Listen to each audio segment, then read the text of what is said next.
मेरे प्यारे दोस्तों, आप लोगों का एक बार फिर से स्वागत करते हैं आपके अपने प्यारे सफलता के द्वार ITI नगर में।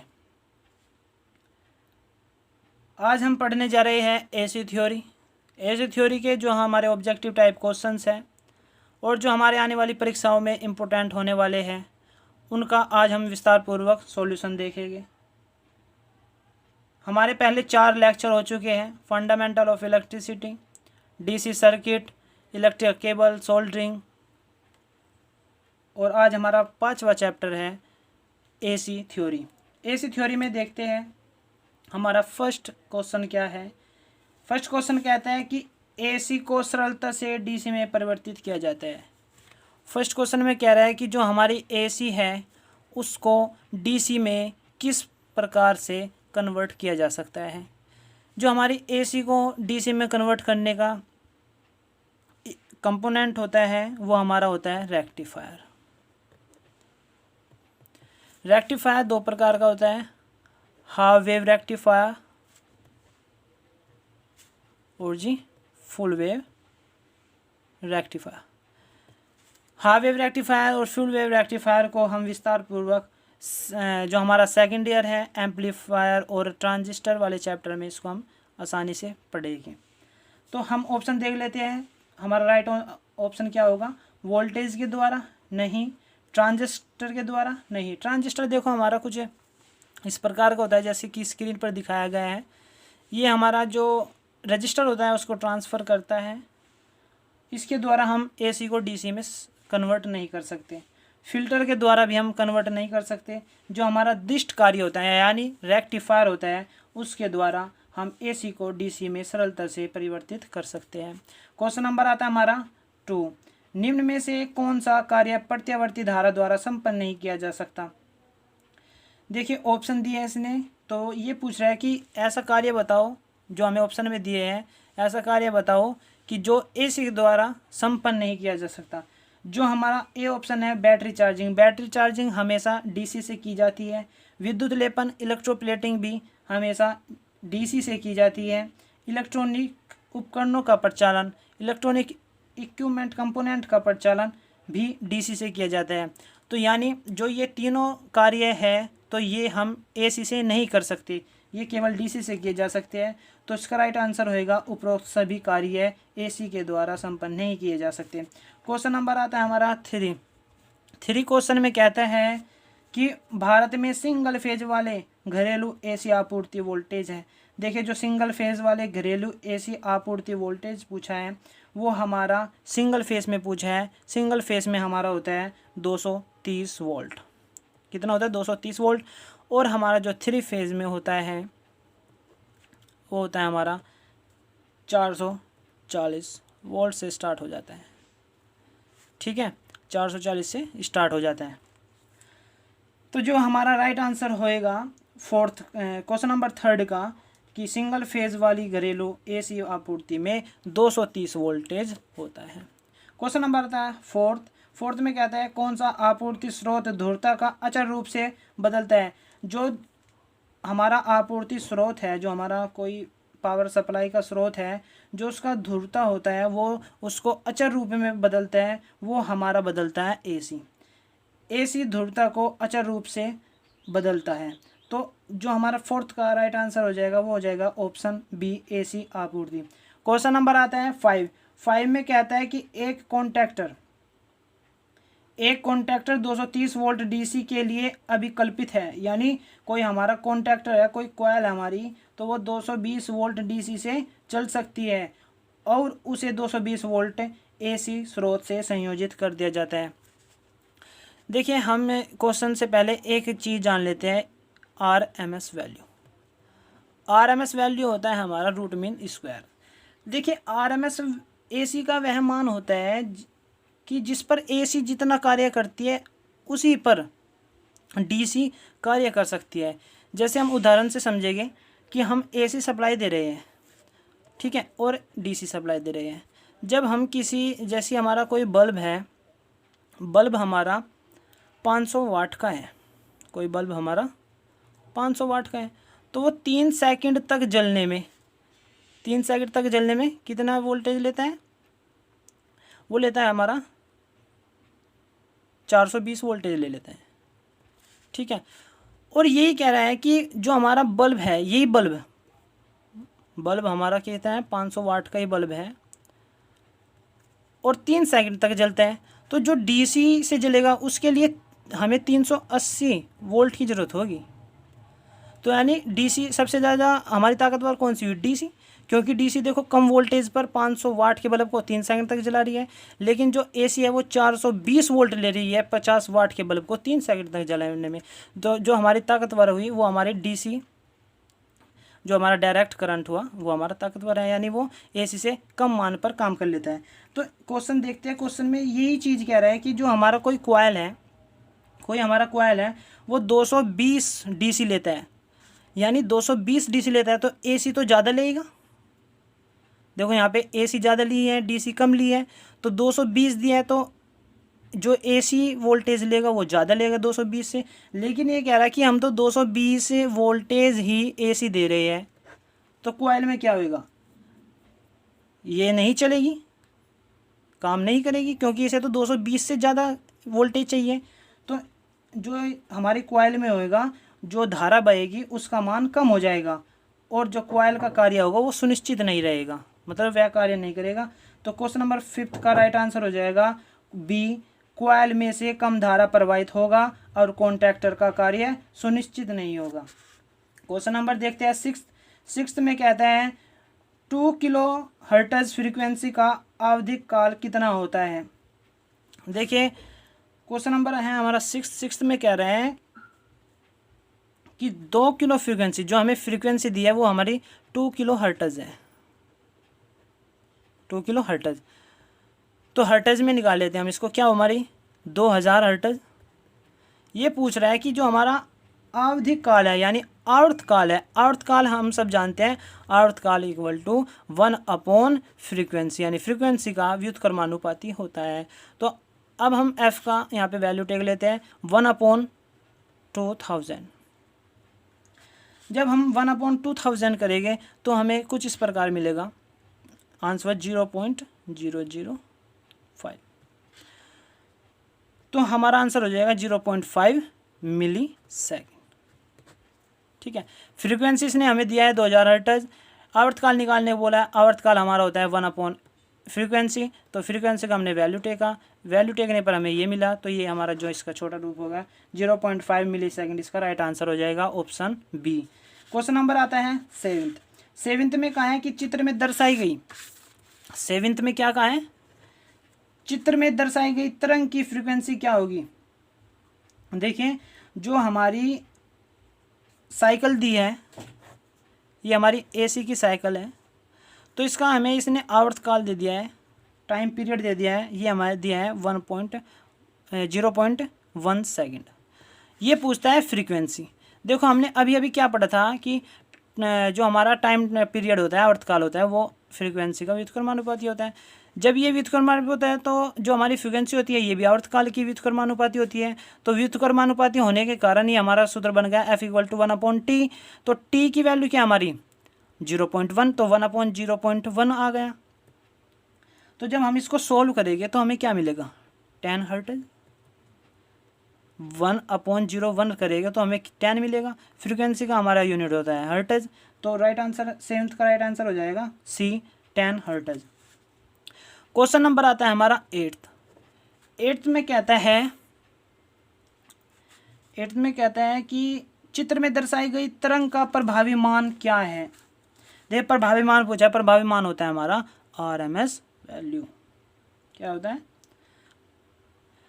जो हमारा प्रभावी मान पूछा है वो पूछा है इसने, ठीक है। तो जो हमारा इसने मैक्सिमम मान दिया है, जो हमारा VM है यानी मैक्सिमम वोल्टेज है, वो हमारा है 537 वोल्ट। और अब इसने पूछा है कि जो प्रभावी मान है यानी RMS वैल्यू है, प्रभावी मान क्या हमारा RMS वैल्यू है, वो हमारा क्या है। देखिए हम पीछे पढ़ के आए, जो साइनसोइडल का RMS वैल्यू होता है वो होता है VM/√2 या फिर IM/√2। तो जब हम VM की वैल्यू यहाँ पे पुट करेंगे, VM हमारा है यानी हमारा जो शिखर मान है वो हमारा है 527 वोल्ट अपॉन √2। जब हम √2 से 527 को डिवाइड करेंगे तो हमें मिलेगा 379.9।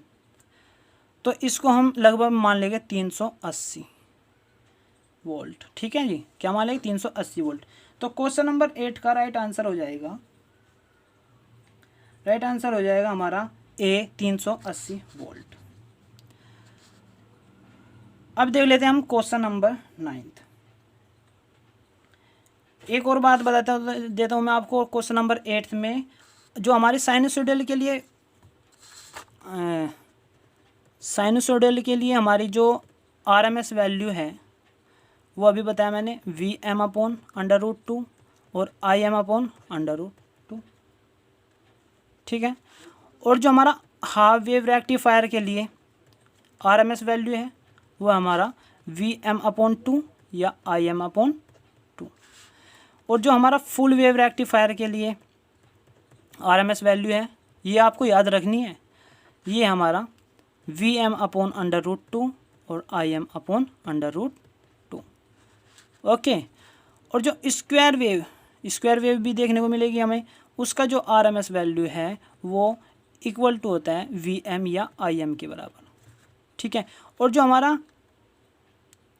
हमारी ट्रायंगल आती है ना, ट्रायंगल वेव आती है, उसका RMS वैल्यू होता है Vm/√3 या Im/√3।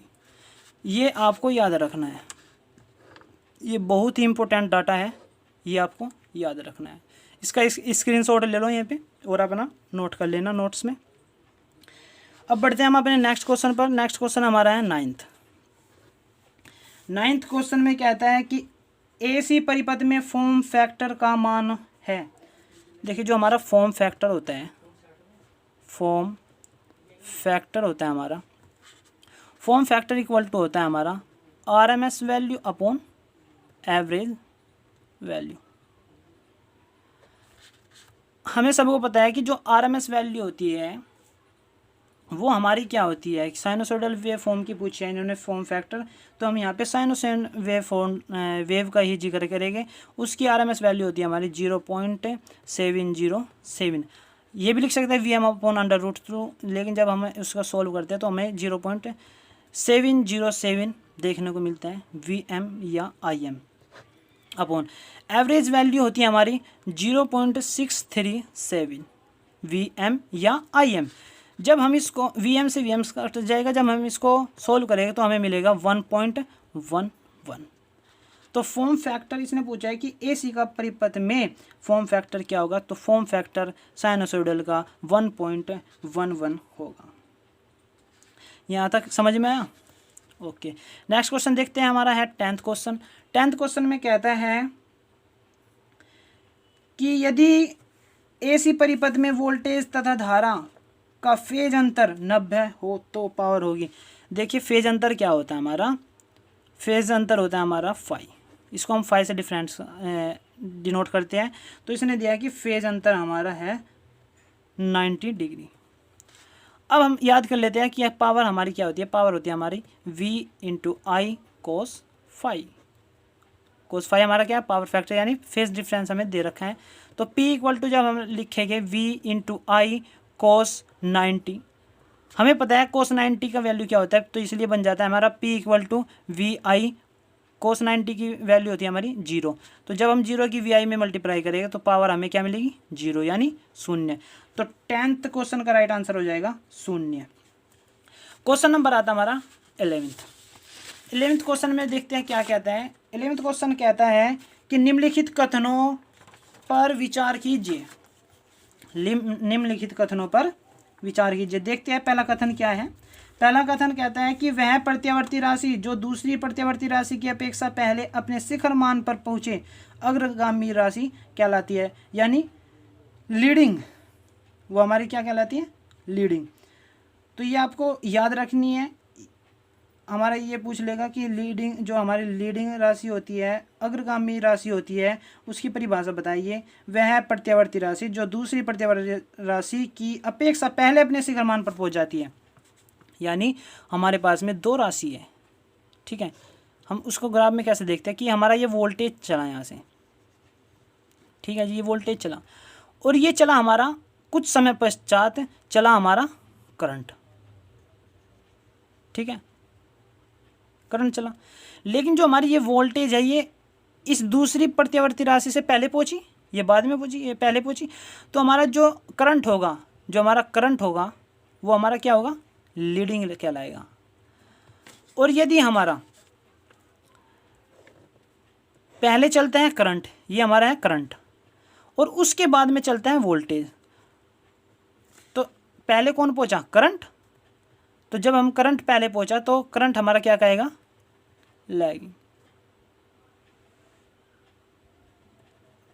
ठीक है।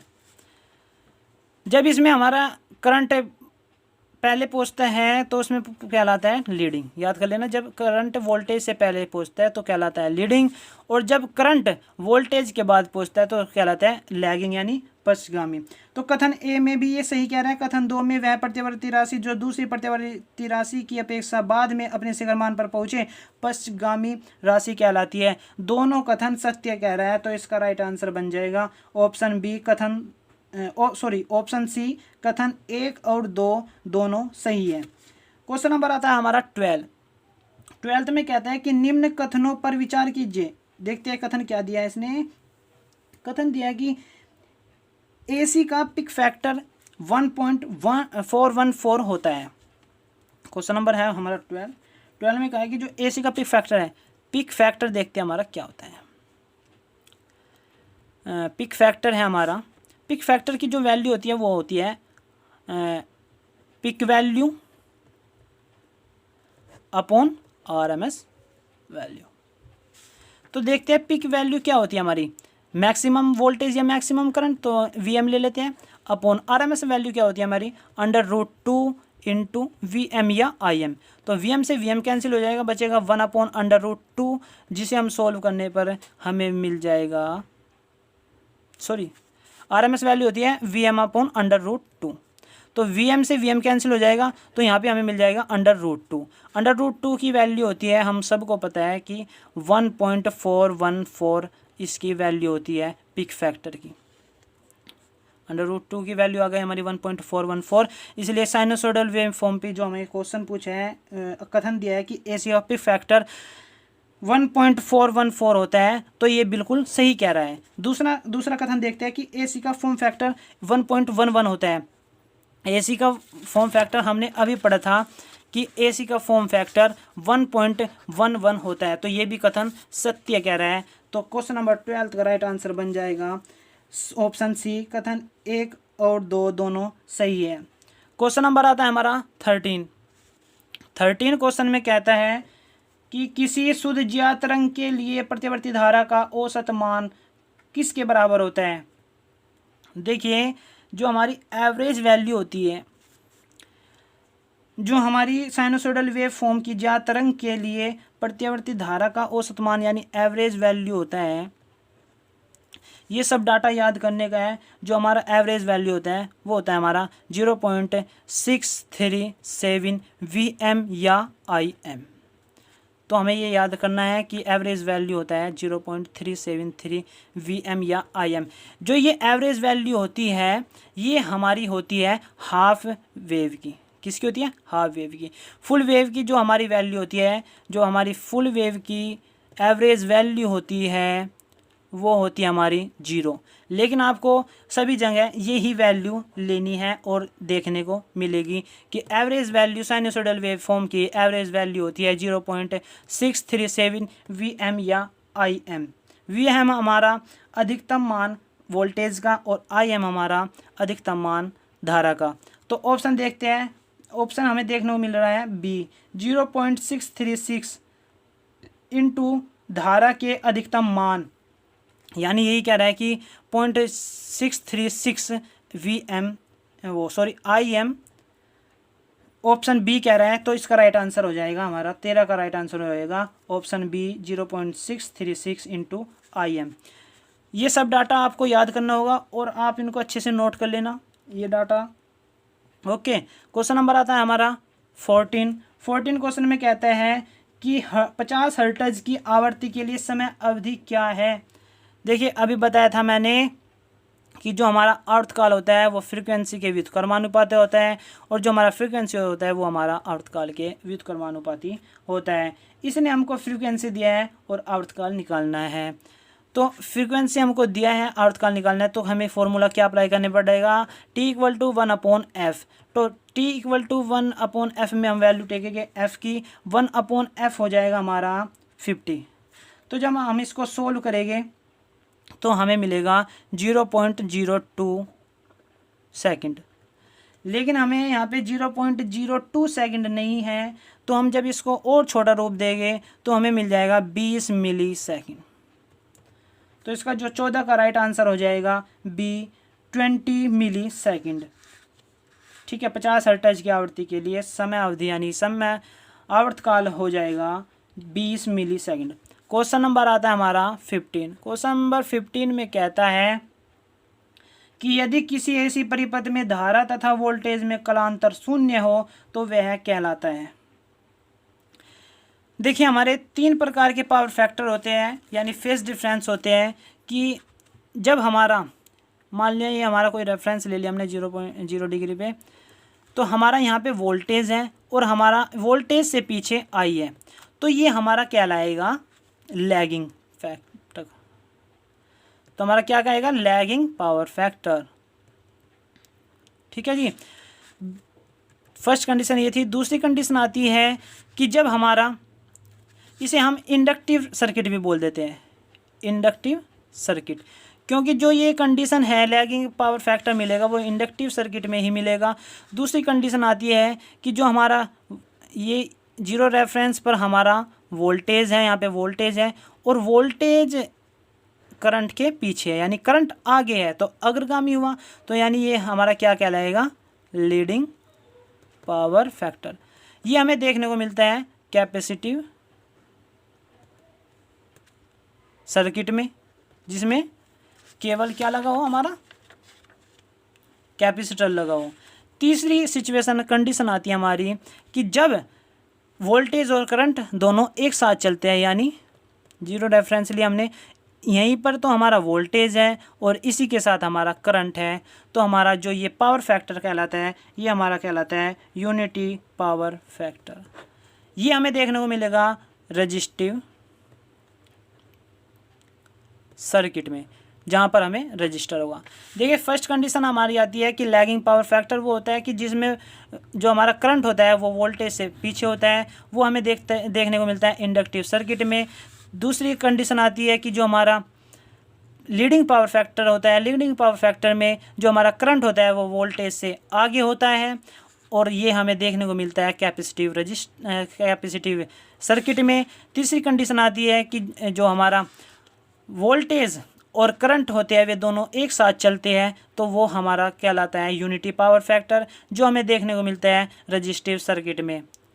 ठीक है, तो ये कहते हैं कि यदि किसी ऐसी परिपथ में धारा तथा वोल्टेज में कलांतर शून्य हो। ये देखो कलांतर हमें जो फेज डिफरेंस देखने को मिल रहा है कि यहाँ पे भी हमें कुछ ना कुछ फेज डिफरेंस देखने को मिल रहा है, यहाँ पे भी हमें फेज डिफरेंस देखने को मिल रहा है, लेकिन इस कंडीशन में, कंडीशन नंबर 13 में जो हमारा रजिस्टिव सर्किट है, इसमें हमारा यूनिटी पावर फैक्टर है। यूनिटी पावर फैक्टर का कारण होता है कि जो हमारा वोल्टेज और करंट होता है वे एक साथ चलते हैं, यानी उनमें कोई भी फेज डिफरेंस नहीं होता। तो इसलिए जो हमारा एसी परिपथ में धारा तथा वोल्टेज में कलांतर शून्य होता है वो हमारा होता है रजिस्टिव सर्किट में। तो इसका राइट आंसर बन जाएगा डी, शुद्ध प्रतिरोधी परिपथ में, यानी प्योर रजिस्टिव सर्किट में। ऑप्शन ए देख लेते हैं, शुद्ध प्रेरकीय परिपथ में। मेरे प्यारे दोस्तों इसको नोट करो बात को, जो हमारा शुद्ध प्रेरकीय परिपथ होता है, प्योर इंडक्टिव सर्किट होता है, उसमें हमें लैगिंग पावर फैक्टर देखने को मिलता है। बी ऑप्शन देखते हैं, शुद्ध धारितीय परिपथ होता है, जो हमारा प्योर कैपेसिटिव सर्किट होता है, उसमें हमें लीडिंग पावर फैक्टर देखने को मिलता है। और हमारा जो अनुनादित परिपथ होता है, अनुनादित परिपथ में हमारा क्या होता है, हमारा होता है आरएलसी सर्किट होता है, इसमें एल और सी जब दोनों बराबर होते हैं तो हमें देखने को मिलता है अनुनादित परिपथ। तो डी ऑप्शन है हमारा शुद्ध प्रतिरोधी परिपथ, यानी जो हमारा पावर फैक्टर है V और I यानी फेज डिफरेंस है वो हमारा शून्य है। जो हमारा रजिस्टिव सर्किट है तो इसका जो क्रांतर है वो शून्य है। तो इसका क्वेश्चन नंबर 15 का राइट आंसर हो जाएगा ऑप्शन डी शुद्ध प्रतिरोधी परिपथ में। तो मेरे प्यारे दोस्तों, आज के लेक्चर में हम क्वेश्चन नंबर 15 को अच्छी तरीके से समझ लिया है और मुझे उम्मीद है आपको भी अच्छे से समझ में आया होगा। और यदि अच्छे से समझ में आया तो वीडियो को लाइक करें और अपने दोस्तों का भला चाहते हैं तो अपने दोस्तों को वीडियो को शेयर करें और हमारे ITI नगर सफलता के द्वार को सब्सक्राइब करें। मिलते हैं कुछ नए क्वेश्चंस लेकर, हमारे 16 से स्टार्ट होएंगे उन क्वेश्चंस में मिलते हैं हम लेक्चर नंबर 5.2 में। तो मेरे प्यारे दोस्तों, देखते रहे अपने प्यारे सफलता के द्वार ITI नगर को। Thanks for watching this video. इसलिए टाटा एंड बाय बाय।